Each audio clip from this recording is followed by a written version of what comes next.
Hello everybody, welcome to today's Daily Dose with Derick here at Northern Spy Golf Club. Today we're going to talk about the mental aspect of the game, course management. So I have turned in my golf pro hat for my psychiatrist couch. Hopefully all of you today will gain some insight and some knowledge into the mental aspects of the golf game and try and improve that aspect to allow you to play better golf. Before I begin, I want to touch on something from yesterday. I had a couple additional questions in regards to what we've been over in regards to, awkward lies and things of that nature. I had someone who emailed me and asked, how do you hit the ball out of water? So in this scenario, again, you want to be really handsy. You want to use your hands. I would strongly suggest taking whichever hand you're strongest with, be it right or left hand, reaching into the water, grabbing the golf ball out, then going to the nearest drop area, legal drop area, dropping from knee height with very, average grip pressure with your hands, dropping and then hitting from that position. I have really only seen one individual, at least at this facility, Bobby Jacksina, who with any regularity can hit a golf ball from the water successfully. So if you do want further insight on that, I suggest seeing him. Otherwise, I strongly suggest the drop. So let's see what's on the docket for today. So big question that I get from a lot of individuals is, Derick, I'm really great on the range. I kill it on the range and I can't take it out on the golf course. And the reason for that is that there are subtle differences. When you're on the driving range, you're hitting multiple balls, ball after ball. So you can get into some comfortability because of the repetition aspect to it. And then when you get on the golf course, you're really putting 6, 7, sometimes longer than that, minutes in between golf shots. So in your switching clubs, there's that aspect to it. So there's a subtle difference there. But what I feel like the most important difference is the fact that when you're on the driving range, you're not tied to a result. We all want to hit good golf shots, and when we go to the range and we practice, we want to make sure that we're hitting the ball well. So we care about where it goes. But the reality is, if you hit a poor shot, there's another ball there for you to hit. And when you get on the golf course, you don't have that opportunity. You become very result oriented. When you get at the range and you're practicing, you're generally thinking about what you're trying to do in the golf swing. So you're focused on, whether it's something that we've worked on or something you've seen elsewhere. Thought processes in regards to the detail aspects of the golf swing, how to move, all of those other things. So you're really focused on the details and not focused on the result. And when you get on the golf course, that changes. When you get on the golf course, you become hyper-focused on result, and that's what I see most often. And a lot of times when you become hyper-focused on result, you're putting undue stress and pressure on yourself, and you lack confidence in your ability to achieve. The big goal for today, we're going to talk about, the philosophical kind of mental aspect to really thinking and how that applies. And then we'll get to some on-course kind of decision-making stuff. But, like we talked about, I think it's very, very important to be detail-oriented. Rather than result-oriented. And this goes for every single part of the game. I think if you're detail-oriented, you become less focused on what's going to happen. And the reality is every golf shot you hit has a result. They're either good or bad or somewhere in the middle. But every golf shot you hit has a result. And you can't focus on the result. You can't change the result. All you can change is your movements, the way you think. So I have it's very successful for me. I have a very freeing feeling when I can just become hyper-focused on details. So what are those details? Pre-shot routine.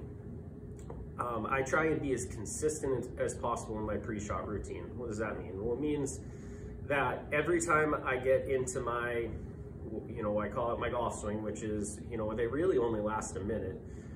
You're trying to figure out, all right, how far do I have? What other conditions in play? What club am I going to select? What's my lie like? You go through all of the analyzation piece. And then once I've decided, I commit, I then get into my pre-shot routine. So at that point, I am getting my alignment set. I am going through my, practice swings or whatever you do to get comfortable and get natural.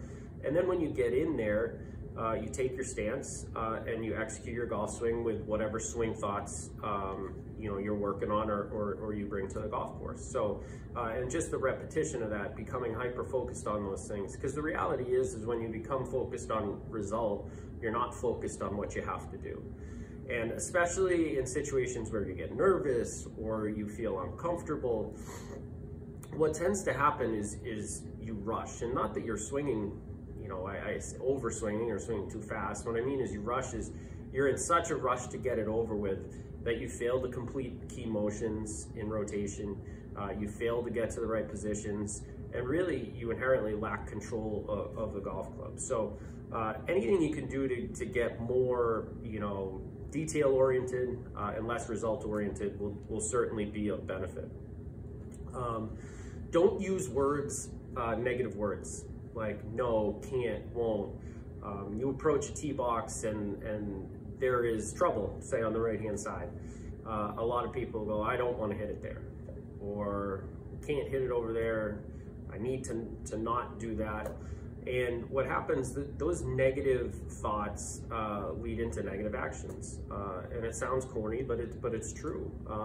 You have to retrain the way you talk to yourself. You have to retrain the way you think. So if I approach a hole where there's trouble on the right-hand side, my first statement to myself is, I want to hit it left, right? So those are positive, assertive remarks. There's no negative to it. And essentially what you're doing is you're accomplishing the same thing as you would be by saying, I don't want to go right, but you're just doing it in a different fashion. The other thing is, I say this, take vacations. What does that mean? So, if you're in your golf shot for a minute to a minute and a half, and that includes all of it. So, analyzing, picking the golf club, going through everything, hitting the golf shot. Once that process is done, go away. Go talk to someone, think about something else. You're out there, if you're playing 18 holes, you're out there for 4 hours, you're really only actively hitting a golf shot, if we call it, a minute per shot, for what amounts to an hour to hour and a half the time realistically. So the other half of the time, enjoy yourself. Don't hyper focus on your next golf shot or what you previously did. You have to be able to kind of be short-minded and forget about things and move on. And then, to piggyback off of that, we have to stay very level-headed. We can't get too high and we can't get too low. And listen, everybody's makeup and DNA is different. There are very successful golfers who run hot, and there are very successful golfers who don't have a pulse. And that's part of your fabric and what makes you you. And I don't think we should change who we are as an individual to play better, because we may not enjoy it the same.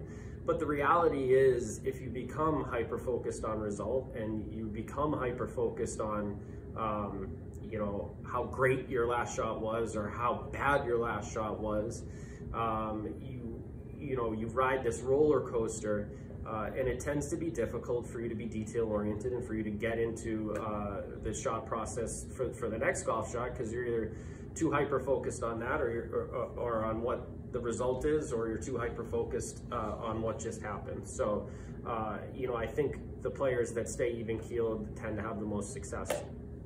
And lastly, if you dissected what the perfect golfer or the perfect mindset would be, I think what you see is that, and you know, Phil Mickelson said this on a Faraday show, that, you know, the best golfers are either really, really smart or really, really stupid. And, you know, I think there's some merit to that. Is, you know, incredibly intelligent thinkers, you need that to be able to access all the information and, you know, to calculate, you know, how certain conditions are going to affect it, and really, you know, to maintain your golf swing in the period of a round. But sometimes, you know, being smart and thinking too much about it, you know, you can get in your own way. So, you know, I call it, you have to be selectively smart and selectively stupid, and really you have to be smart when it's needed, and then you have to not think about it. You know, you have to really make things simple, simple to achieve.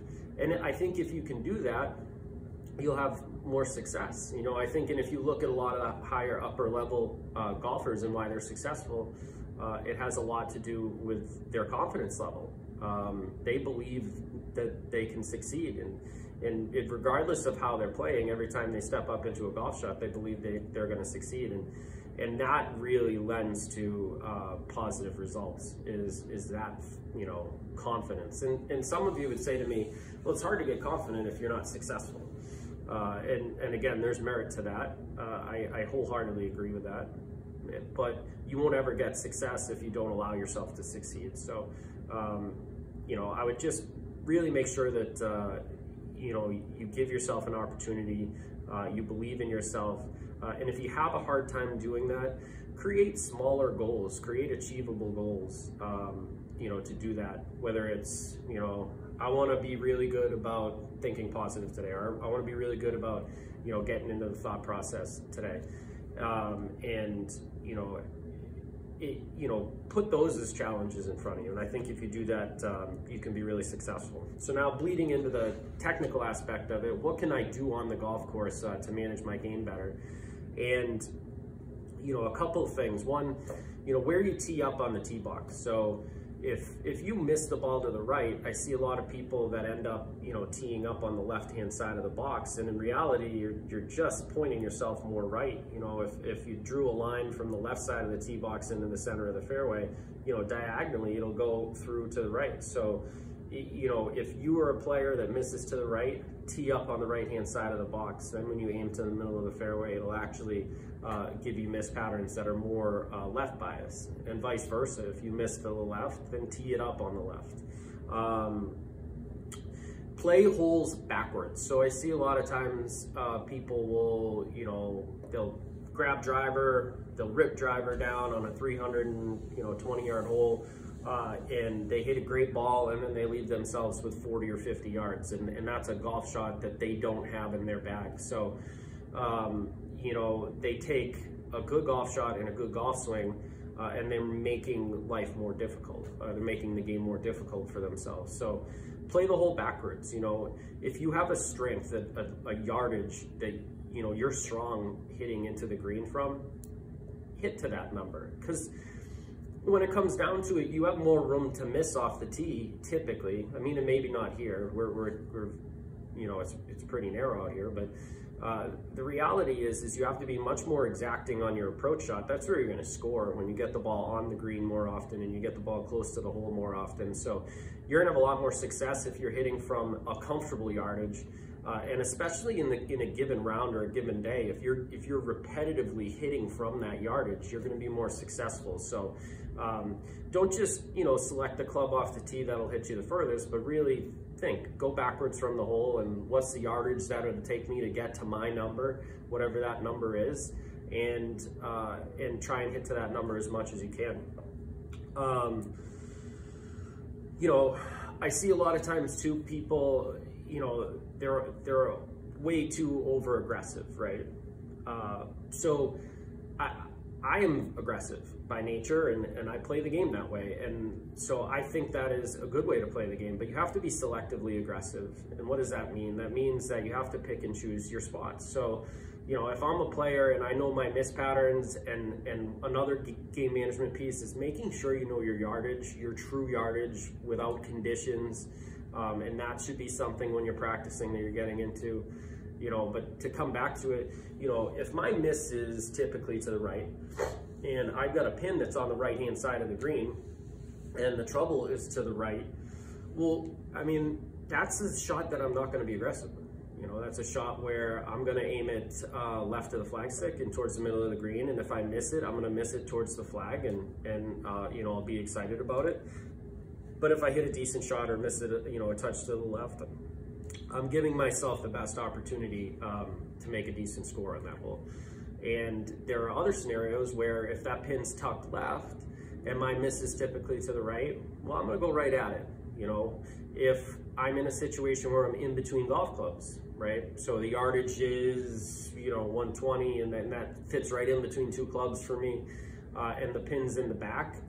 Well, you know, I see a lot of times, you know, people will hit the club that goes further and try and take some off of it, and then they almost execute a perfect golf shot, but they're just over the back of the green.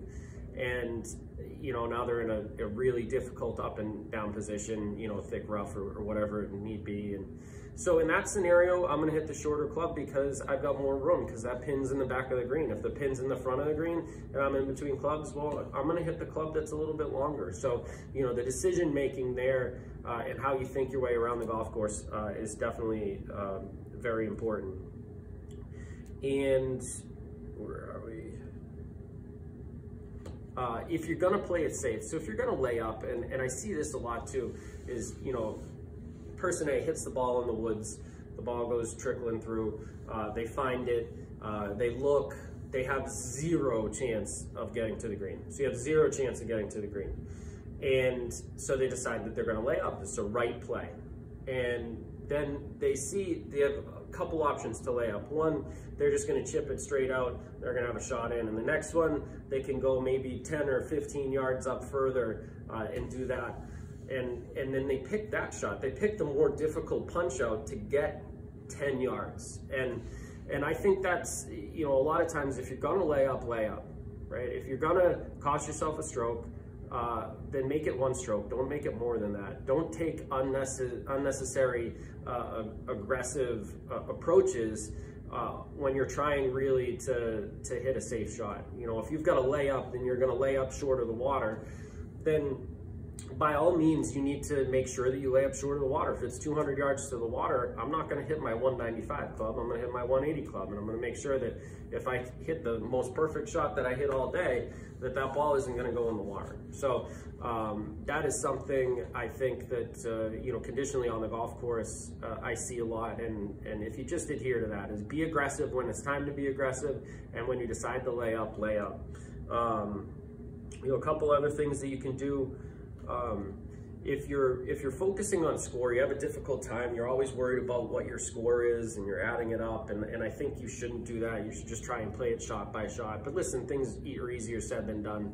You know, break the game up a little bit differently. So if you turn around and create 3, you know, hole increments, and instead of worrying about what you're shooting for 18 holes, you just focus on, hey, I want to be 1 over for this 3-hole segment. And you just really hyper focus on that, and you create smaller, more achievable goals. And then at the end, when you add up your score, I think you'll be surprised that you shoot better numbers. I think people become too hyper focused on how they're playing and what their score is at that point in time, and it's really hard to do it. But if you can get yourself to kind of forget what you're shooting, I think you'd be more successful. And then, you know, create small games with yourself. So, you know, listen, I want to go out today, no 3 putts. I want to go out today and I want to no double bogeys, or I want to go out today and I want to hit, you know, 6 out of 9 greens for 9 holes, or whatever it is. You know, I think if you create smaller, more achievable goals, you become less focused on really what your score is. And again, that it comes back to what we talked about earlier, which is detail-oriented versus result-oriented. So if you're having a difficult time with that, create smaller results, create different results that aren't so score-related, and I think that'll help. You know, and then if you're having a hard time pulling it from the driving range to the golf course, you're having a hard time mentally, you know, gaining confidence in yourself. You feel really comfortable when you're in certain situations, but uncomfortable when you're in others. You know, when you're out there recreational, put pressure on yourself. try and come up with things that will mimic the pressures that you feel when you're out there on the golf course. And if you can do that, I think you're better prepared when that time does come. So, listen, today we didn't do much from a technical aspect, kind of goofed around here, getting on the leather couch with the psychiatry aspect of things. But when it comes down to it, golf is probably the most mental game that you can play. And if you're strong mentally and you think about the game properly and you go about the way you play properly and the way you practice properly, you will see tremendous benefits, in your scores and really in your enjoyment levels. So next time you're out there, change the way you think. Really try and execute a lot of these things. They've helped me immensely, especially in tournament play, is just to become more detail-oriented and less result-oriented. Changing the way you think is extremely difficult, but it can be very rewarding when you see the results. So best of luck to everyone. Have a great weekend, and we will see you next week. Bye.